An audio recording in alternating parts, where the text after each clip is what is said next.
Contoh yang paling dekat, kucing aja, kucing.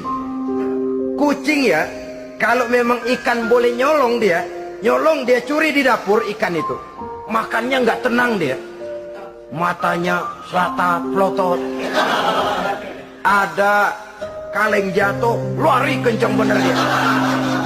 Rupanya kucing sendiri tahu kalau yang dia makan itu barang curian.